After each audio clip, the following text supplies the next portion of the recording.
We've explored the meaning of demand, the law of demand, and the determinants or shifters of demand. So essentially, we beat demand to death. Now we need to talk about supply. And we're going to cover it in really kind of the same format. We started off by defining the meaning of the word demand, so we'll define the meaning of the word supply. Supply is the measure of the quantity of the good that would be sold at various prices, all else held constant. And there's a distinction here between the term supplied or supply and the quantity supplied, just like there was for demand. So again, it's the measure of the quantity of good that would be sold at various prices, all else held constant. I'm going to explore this term in here, this word would. Um,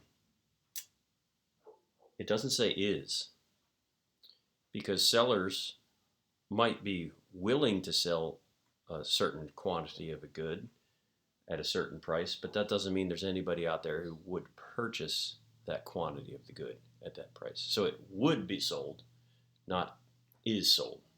Okay? So these lines that we're drawing, these curves, these are sort of hypothetical things. The very high quantity demanded at cheap prices is what the consumers would be willing to purchase. Doesn't mean anybody's going to provide it to them at that, or that quantity anyway, at that low price. I don't want to reveal too much about the law of supply before we defined it. That's our next term, just like it was for demand. The law of supply, which is also violated in some studies. As the price of a good increases, potential sellers of that good are willing to sell blank of the good. Fill in the blank. As the price of a good increases, potential sellers of the good are willing or able to sell blank of the good, more of the good. As the price of a good increases, the sellers or potential sellers of that good are willing or able to sell more of the good. So now let's circle back to our example with our CDs. Here is the reason I'm asking about this obsolete good. Because I have my CD case full of CDs, which, to be honest, that's not full of CDs, partially full of CDs. To be honest, I haven't actually listened to these CDs for 6, 8, maybe 10 years, probably. Most of these CDs I haven't even put in a disc player for probably 15 or 20 years.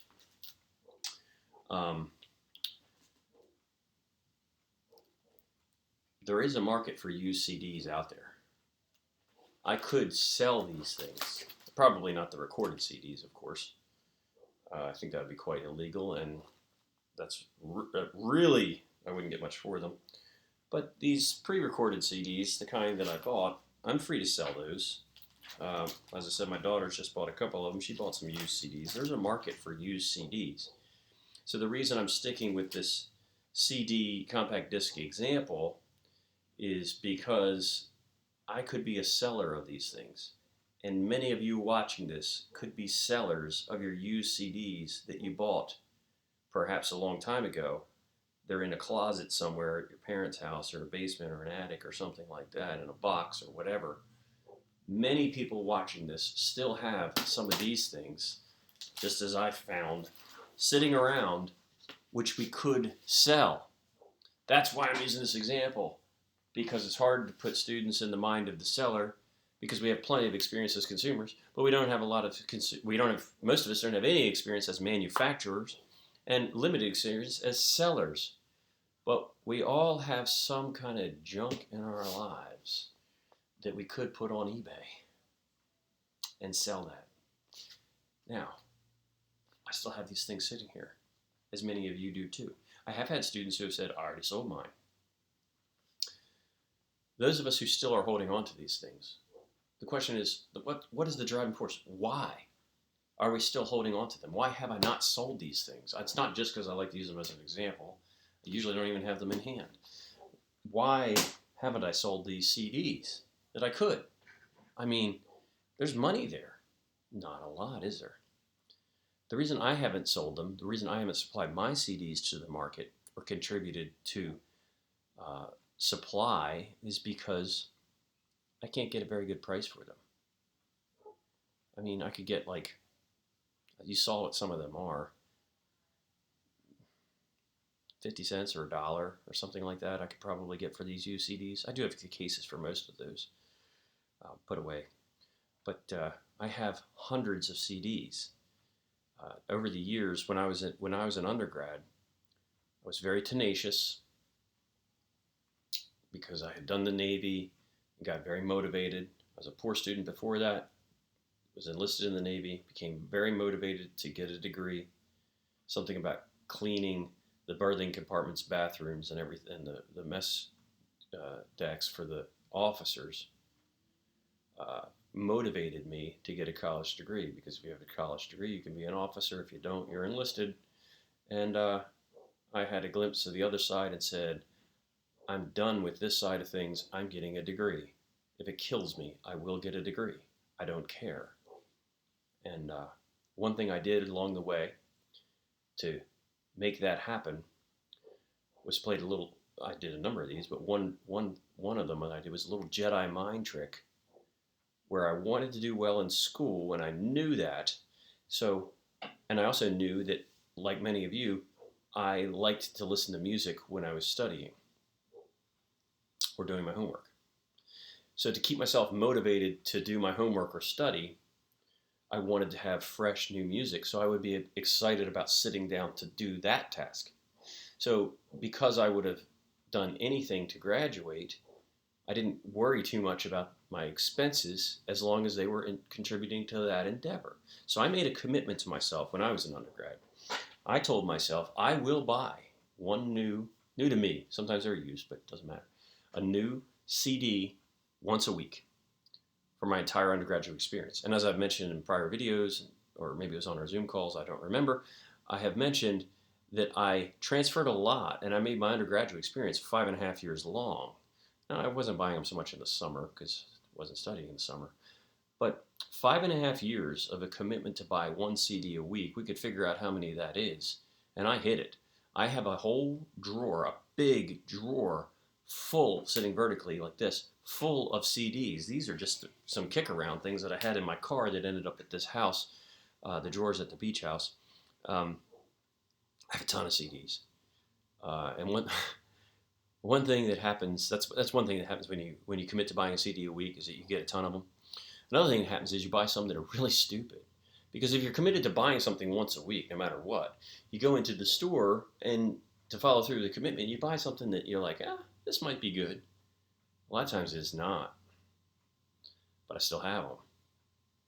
I have a ton of these things. And I don't put them on the market because the price that I can get for them is not very good. And I don't mind sharing that with all of you who are watching this, because whether it's CDs or something in your life, many of you have done something very similar where you have bought something that you look back on and you go, that was stupid. Why do I have this? And I would bet everyone watching this has something in your lives right now that you know you are never going to use again.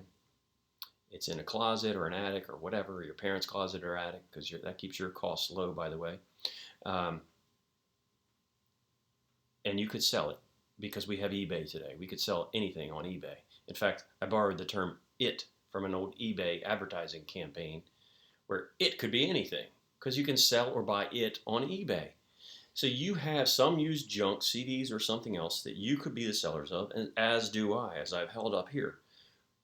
If we're not selling those, it's because the price that we can get is low. Now, all of that said, just to establish this, what if the price that we could get was 20 times what it is now?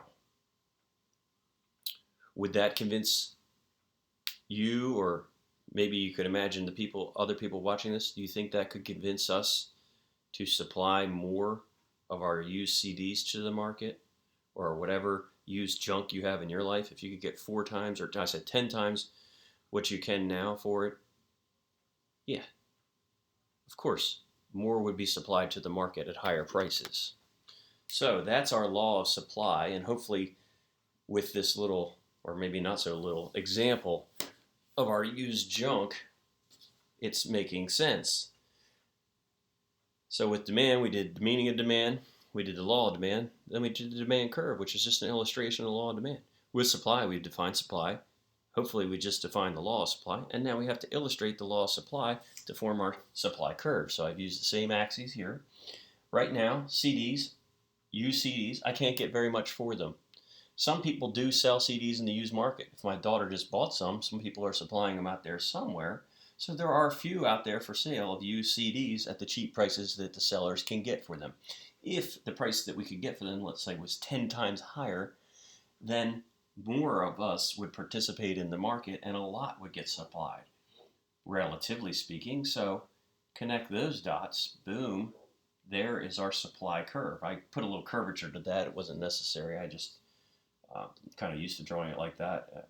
But the point is that it's upward sloping, or it has a positive slope, and that's our supply curve. Now, that is only the quantity supplied at various prices. When it's cheap, the quantity supplied is this. When it's expensive, the quantity supplied is that. But just like we did for demand, that's holding all else constant. There are other things that will affect our supply other than price. But just like demand, I'm going to stop recording for a minute, and then I'll come back and I'll do that in a separate video.